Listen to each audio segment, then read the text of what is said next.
Ils sont bien souvent les premiers à intervenir sur le terrain, toujours plus confrontés aux nouvelles réalités de la délinquance. Les policiers municipaux demandent donc une évolution de leur statut. Un débat engagé la semaine dernière lors d'une table ronde qui fait suite à une mission d'enquête de la commission des lois du Sénat.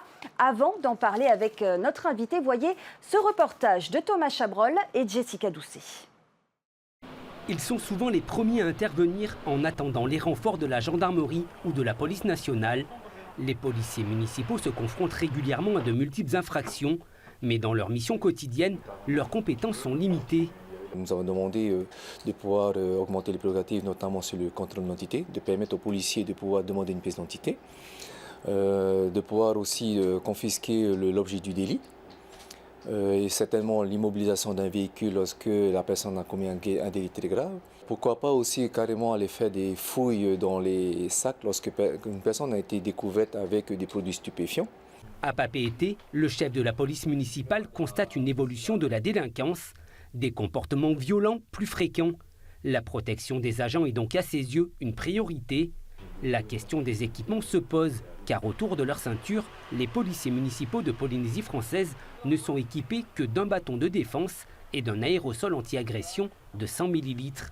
Ils souhaitent pouvoir bénéficier de tasers et d'aérosols de plus grande contenance. On a malheureusement affaire à des personnes qui sont sous l'effet d'addiction de stupéfiants ou de drogue. Donc à ce moment-là, avec ces personnes qui sont très violentes, tu ne peux pas discuter parce qu'ils sont dans un état second. Donc à ce moment-là, le policier doit être en capacité de pouvoir se protéger d'abord. C'est ça l'objectif, de se protéger.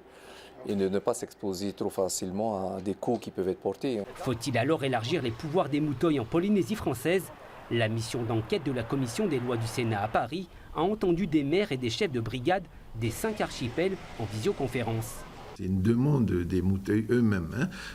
On voyait ce jour-là à la réunion que tous les archipels de la Polynésie étaient concernés et c'est à leur demande. Il y a 3 jours, les policiers municipaux de Faa ont mis fin à la cavale de l'homme qui s'était évadé du centre de soins Tokani 6 jours plus tôt.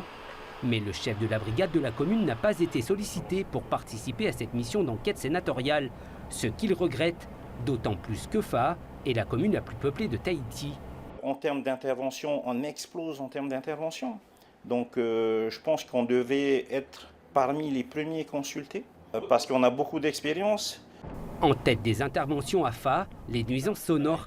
700 demandes d'intervention ont été enregistrées l'an dernier. La police municipale de la commune est favorable à un élargissement de ses compétences pour lutter contre ces troubles. On va venir, on va constater, on a le pouvoir de verbaliser, mais on n'a pas le pouvoir de saisir. Mais tu verbalises, les nuisances ne sont pas forcément arrêtées. Les policiers municipaux sont de plus en plus sollicités en matière de sécurité publique. Ils renforcent et complètent l'action de la police nationale et de la gendarmerie. Et ils ont un rôle de proximité précieux avec la population de leur commune qui permet, dans la plupart des cas, de dénouer les problèmes.